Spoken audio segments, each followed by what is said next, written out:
एक विशेष साधना जिसके माध्यम से मन एकाग्र हो सके। जब आप साधना कर सके तो आप अंदर उतर सके, और अंदर उतरना आपके लिए जरूरी है। चाहे आप लक्ष्मी की साधना करें, चाहे आप सरस्वती की साधना करें, चाहे आप महाकाली की साधना करें, चाहे जगदम्बा की साधना करें, यदि साधना में सिद्धि प्राप्त करनी है तो फिर ये जरूरी है कि आप इस क्रम को जो मैं समझा रहा हूं, इस क्रम को पहले आप अपने हृदय में उतारें, इस क्रम को पहले करें। और इस क्रम को करने के लिए एक विशेष मंत्र है जिसका पूरा विनियोग, पूरा क्रम नारद ने बड़े अच्छे ढंग से श्लोक में समझाया है। उसने कहा सबसे पहले यदि साधक या शिष्य साधना करने में प्रवृत्त होता ही है, यदि उसको साधना में सिद्धि प्राप्त करनी ही है, तो अपने आप में पूर्ण युक्त पवित्र हो, शरीर से बिल्कुल पवित्र हो, स्नान करे, सुबह उठ करके और संध्या वंदन करे और फिर आसन पर बैठ जाए। यहां तक तो सही है। तार को पेता, जब तारे हो उस समय बैठे, ब्राह्म मुहूर्त में बैठे। और ब्राह्म मुहूर्त में बैठने के पीछे उनका चिंतन, उनका तथ्य तरीका यह था कि उस समय ज्यादा डिस्टर्बेंस नहीं होता, ज्यादा आवाज नहीं होती, ज्यादा शोरगुल नहीं होता। और ऐसा कोई उसके पीछे यह नहीं है कि दिन को साधना हो नहीं सकती। जब भी आपको ऐसा जगह मिल जाए जहां आप बिल्कुल शांत चित्त से कर सके, जहां आवाज नहीं हो, जहां डिस्टर्बेंस नहीं हो, वो चाहे दिन को 10 बजे भी हो सकती है, 2 बजे भी हो सकती है, सुबह भी हो सकती है, मगर सुबह बिल्कुल एक वातावरण शांत रहता है, गाड़ियों की और कारों की धाम धूम आवाज नहीं आ सकती। इसलिए प्रातःकालीन संध्या वंदन, देव पूजन सुबह बताया। सुबह बताने के पीछे यही मतलब है। और फिर गुरु पूजन करें। पहला क्रम कि आपके जो भी गुरु हो, जिनसे भी आपने दीक्षा प्राप्त की हो, जिनको भी आप गुरु मानते हो, आपका संबंध गुरु से सीधा जुड़े। इसलिए जुड़े कि गुरु के ज्ञान को आपके हृदय में उतारने की क्रिया हो सके। जब हम किसी से जुड़ते हैं तो उसके सारे हाव भाव हमारे अंदर अपने आप आ जाते हैं। एक संबंध जुड़ जाता है, एक चेतना जुड़ जाती है। यदि हम किसी की, हमारा आश्रम में एक कहावत है, एक लोकगीत है, हिचकी। गुजरात में भी इस लोकगीत को बहुत गाते हैं। और उसमें कहा कि मैंने बादी लो चितारे आवे हिचकी, मुझे आज हिचकी आई है इसलिए कि शायद यहां से 10,000 मील दूर बैठा हुआ मेरा पति मुझे याद कर रहा है, मुझे याद कर रहा है, इसलिए मुझे हिचकी आ रही। वो 10,000 मील दूर बैठा हुआ, कोई तार बीच में नहीं जुड़ा हुआ है, मगर एक संबंध बन रहा है क्योंकि वो याद कर रहा है, उसको हिचकी आ रही है। ठीक उसी प्रकार से जहां भी हम संबंध जोड़ना चाहें तो भावनात्मक संबंध जोड़ते हैं। इसलिए जब आप साधना करें तो गुरु आपके पास हो, चाहे वो सामने प्रत्यक्ष शरीर हो, चाहे 10,000 मील दूर बैठा हो, मगर उस पूजन क्रम से, उस मंत्र से हम उसको पास में स्थापन कर सके, उस गुरु मंत्र के माध्यम से जो आपके पास गुरु मंत्र है, और जिस गुरु मंत्र के माध्यम से भी आप गुरु का आह्वान कर सकते हैं। उसकी एक माला मंत्र जाप करने के, उसका पूजन करने के बाद, उसकी एक माला मंत्र जप करने के बाद फिर एक विशिष्ट मंत्र जिससे कि मन एकाग्र हो सके, उसके लिए पहला क्रम है प्राणायाम क्रिया। प्राणायाम का मतलब है कि प्राणों को विश्राम देने की क्रिया, प्राण आयाम। प्राणों को विश्राम देना, प्राण किसे कहते हैं? प्राण कहते हैं श्वास को। अगर श्वास समाप्त है, प्राण समाप्त। इसलिए श्वास को नियंत्रित करने की क्रिया। अभी आप सांस लेंगे तो या तो बहुत तेजी से सांस लेंगे या बहुत धीमे सांस लेंगे। सांस लेने का एक ढंग नहीं है, सिस्टम नहीं है, एक तरीका नहीं है। सांस एक तरीके से ली जाए। प्राणों के माध्यम से आप एक प्राणायाम क्रिया करें, बहुत जोरों के माध्यम से प्राण सांस अंदर लें और रोकें और फिर छोड़ दें। ऐसा 5 या 10 या 15 या 20 बार करें। मन एकाग्र करने की मैं क्रिया समझा रहा हूं, जो कि आपके इस शिविर की आवश्यक कड़ी है, जिसको रोज आपको करना चाहिए। उस कड़ी को समझा रहा हूं। मन गुरु पूजन के बाद करें और प्राणायाम क्रिया करने के बाद अत्यंत धीमी गति से ओंकार ध्वनि उच्चारण करें, क्योंकि पूर्ण ब्रह्मांड या पूर्ण वायुमंडल को अपने आप में समेटने के लिए इसमें प्रश्न पूछा है कि ओम प्रणव क्यों नहीं लगता नवाण में? क्योंकि नौवर्ण का मंत्र है, कोई जरूर नहीं प्रत्येक ओम वर्ण लगे।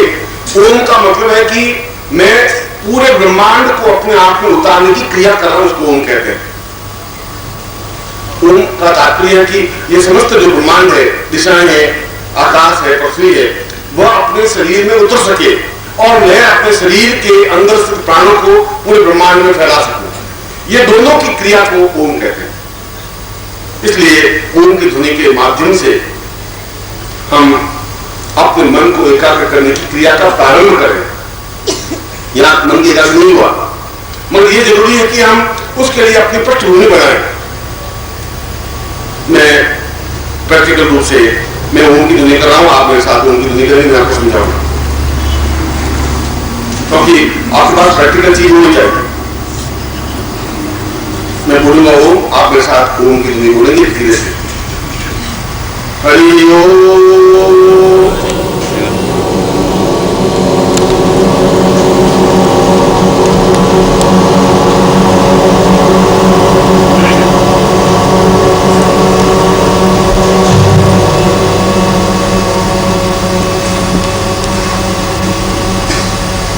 और आपने देखा होगा जितने समय तक आपने ओम बोले तब तक आपका मन भटका नहीं सकता, क्यों? ओम शब्द में वह एक तथ्य है और गुण है कि मन को एकाग्र करने के लिए अपने आप में कड़ी है।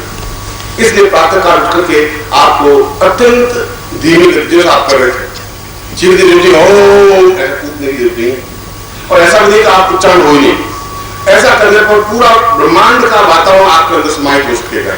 और कोई तीसरी क्रिया, एक विशेष मंत्र है जिससे पूर्ण मन एकाग्र होता ही है, और वह मंत्र है, मैं लिखा देता हूं, आप नोट पिछले सुबह मैंने कहा था कि आपका नोट बुक होनी चाहिए, आपका पेंसिल होनी चाहिए, जिससे कि आप उसको नोट कर सकें। वो मंत्र है ओम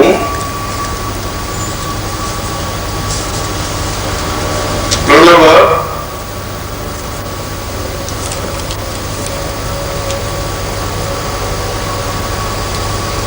ह्रीं ओम। आप कल सुबह इसका एक अभ्यास करें।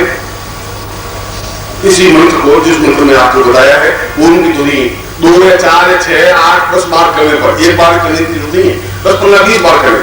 और करने के बाद इस मंत्र को बहुत धीरे से गति से आप उच्चारण करें, और आप देखेंगे कि आपका मन अपने आप को एक ही बिंदु पर केंद्रित होने जा रहा है। जब एक बिंदु पर केंद्रित होने जा रहा है, इसी को ध्यान कहते हैं। ध्यान का मतलब है और कुछ नहीं हो, न न ध्यान। जहां और कुछ आपके आसपास कुछ है ही नहीं, उसको ध्यान कहेंगे। और यह ध्यान करने की प्रक्रिया अपने आप में अंदर उतरने की क्रिया है। जब आप ओम का ध्वनि का उच्चारण करें तो आप अंदर उतर रहे, अपने आप में पूर्ण उतरने की क्रिया हो रही है। और जब आप अंदर उतरने की क्रिया है तो अंदर आपके पूरा ब्रह्मांड है। जब आपने गीता में देखा होगा कि अर्जुन जब मोहग्रस्त हो गया, भगवान कृष्ण ने उसका विराट रूप करके दिखाया कि यह पूरा जीवन है, जहां पूरा ब्रह्मांड मेरे अंदर समाहित है। जब पूरा ब्रह्मांड समाहित मेरे अंदर है, अगर कृष्ण के अंदर समाहित है तो आपके अंदर भी समाहित है। कृष्ण को रजुबा नहीं थी, मगर आपने अपने ब्रह्मांड को पहचाना नहीं, क्योंकि आपने अपने आप को कभी पहचाना नहीं। और आपने अपने आप को इसलिए नहीं पहचाना कि आपको ऐसा गुरु मिला ही नहीं जो आपकी पहचान आपसे करवा सके। आप लोगों से परिचित हैं, आप पड़ोसियों से परिचित हैं, और आप अपने आप से परिचित नहीं है। और मैं इस क्रिया के माध्यम से आपको अपने आप से परिचित करवा रहा हूं। मैं समझा रहा हूं कि आप क्या हैं, मैं समझा रहा हूं कि आप ब्रह्मांड कहां है, मैं समझा रहा हूं कि आपको इस ब्रह्मांड को कहां जोड़ना है। जब इस ब्रह्मांड का संबंध उस ब्रह्मांड से हो जाएगा, इस ओम के माध्यम से, इस मंत्र के माध्यम से, तो अपने आप में इस ब्रह्मांड का मतलब है सारे देवता, देवियां, इष्ट, सब कुछ उस ब्रह्मांड में है। उनके साक्षात आप स्वतः कर सकेंगे। मन एकाग्र करने की क्रिया आवश्यक है। इसलिए मैं आज अपने प्रवचन में नाभीय सूत्र को आपके सामने रखा। इसलिए रखा कि इसके माध्यम से हमें इस नवरात्रि के प्रारंभ में सही ढंग से एकाग्र करने की क्रिया सीख सके। और मैं समझा रहा था कि उस रींग बीज के माध्यम से लक्ष्मी को अपने आप में पूर्ण सिद्धि और सफलता दे सके, उसको अपने अनुकूल बना सके। जिस तरीके से भी हम अपने लक्ष्मी को अपने पास ला सके, हम जीवन में ऐश्वर्यवान बन सके, दरिद्र नहीं रहे, कंगाल नहीं रहे, हमारे जीवन में किसी प्रकार की न्यूनता नहीं रहे। मगर लक्ष्मी का तात्पर्य यह नहीं कि आपके पास संपत्ति तो हो मगर आप उसका व्यय नहीं कर सके। लक्ष्मी का तात्पर्य है कि धन आए और आप खर्च करें और जीवन का एक आनंद उपयोग करें, मगर तभी हो सके जब आप ला सके, जब लक्ष्मी आ सकेगी। जब लक्ष्मी आएगी नहीं तो आप कुछ खर्च कर भी नहीं सकेंगे। मगर आपके लिए और किसी के लिए लक्ष्मी की प्राप्ति अपने आप में कोई कठिन क्रिया नहीं है, असंभव क्रिया नहीं है। यदि मंत्र और मन एकाग्र करने की क्रिया सरल है तो लक्ष्मी का आह्वान करने की क्रिया भी सरल है। इस श्लोक के पहले चरण में जहां पहली पंक्ति में मन को एकाग्र करने की क्रिया समझाई, प्राणायाम की क्रिया समझाई, उसी दूसरे क्रम में उन्होंने इस बात को समझाया कि लक्ष्मी आपके जीवन में आए मगर किसी प्रकार की अभावग्रस्तता नहीं हो, जीवन में न्यूनता नहीं रहे, जीवन में कंगाली नहीं हो, आप कंजूस नहीं हो जाए। ऐसा नहीं हो जाए कि आपके पास संपत्ति तो है मगर आप न उपयोग कर रहे हैं, न उपयोग करने दे रहे हैं। जीवन में सुंदर ढंग से और उत्तम तरीके से उस ऋण बीज की साधना संपन्न हो, और ऋण बीज की साधना संपन्न करने के लिए यह आवश्यक है कि आपके पास एक विशेष चिंतन, एक विशेष विचारधारा होनी चाहिए जिसको आप समझा सकें। इसे दूसरे क्रम समझाया कि सपूर्वाम सतम प्रभा स लक्ष्मी प्रवता मुझे। उस लक्ष्मी को प्राप्त करने के लिए उस स्वर्ण पात्र की स्थापना करनी चाहिए जिसके माध्यम से लक्ष्मी को आबद्ध किया जा सके, लक्ष्मी को एकाग्र किया जा सके। और गुरु को चाहिए, उस श्लोक में यह बताया है, यह नहीं बताया साधक ये करे। उस श्लोक में कहा गुरु को चाहिए कि वह साधना को संपन्न कराए। यह गुरु का कर्तव्य है कि अपने शिष्य को पूर्णता दे, यह गुरु का कर्तव्य है कि वह उसको संपन्नता दे, उसको ऐश्वर्य दे, उसको प्रभुता दे। शिष्य को ज्ञान नहीं है, शिष्य नहीं जानता कि लक्ष्मी क्या है, शिष्य यह भी नहीं जानता कि लक्ष्मी की साधना कैसे होती है। और जब तक लक्ष्मी की साधना नहीं हो सकती तो लक्ष्मी प्राप्ति दो तरीके से हो सकती है, या तो पूर्व जन्म के संस्कारों से, या तो पूर्व जन्म में आपने कोई अच्छे संस्कार किए होंगे, तभी आपको अच्छा घर मिल सकता है, अच्छा वातावरण मिल सकता है, अच्छी पत्नी मिल सकती है, अच्छे पुत्र मिल सकते हैं, संबंधी मिल सकते हैं, रिश्तेदार मिल सकते हैं। और यदि आपने ऐसा नहीं किया, क्योंकि पूर्व जन्म का सीधा संबंध इस जीवन में होता ही है, उस कड़ी को आप नहीं समझ पाए।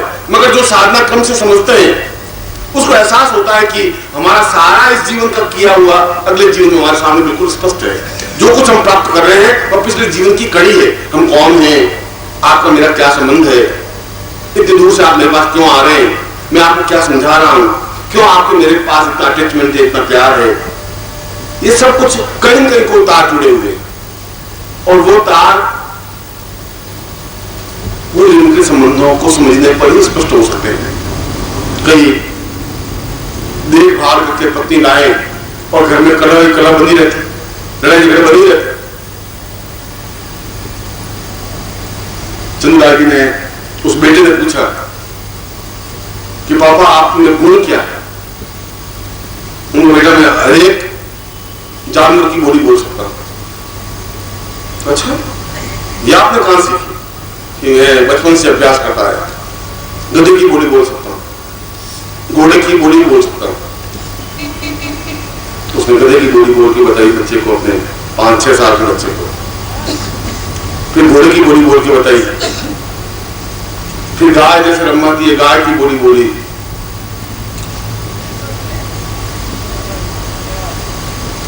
फिर लड़के ने कहा कि आपको शेरनी की बोली बोलनी आती है? तो हाँ, क्या बोलिए? चंद्रलाल ने शेरनी की दहाड़ मारी, आवाज की, अंदर से पत्नी आई, क्या कर रहा है? ये क्या आवाजें कर रहा है? शर्म नहीं आ रही तुम्हें?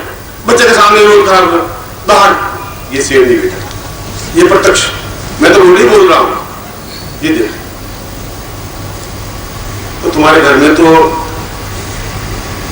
पूर्व के संस्कार हैं और आप उस सर्कस में जिंदा है। मुझे तुम्हें देख के बहुत आश्चर्य हो रहा है कि वास्तव में आपने बहुत कोई, या तो बड़े सूरवीर हैं और बड़े अच्छे महान हैं कि इतने साल जिंदा रहने के बाद गुरु के पास आ गए और साबुत आए, एक ही टुकड़े में आए, 2-3 टुकड़ों में नहीं आए। मैंने पहले जब दीक्षा देता था संन्यास दिनों में, तो मैंने उनको भगवे कपड़े पहना था। कोई ग्रस्त होता तब भी मैंने कहा तुम भगवे कपड़े पहनना। मुंबई में मैंने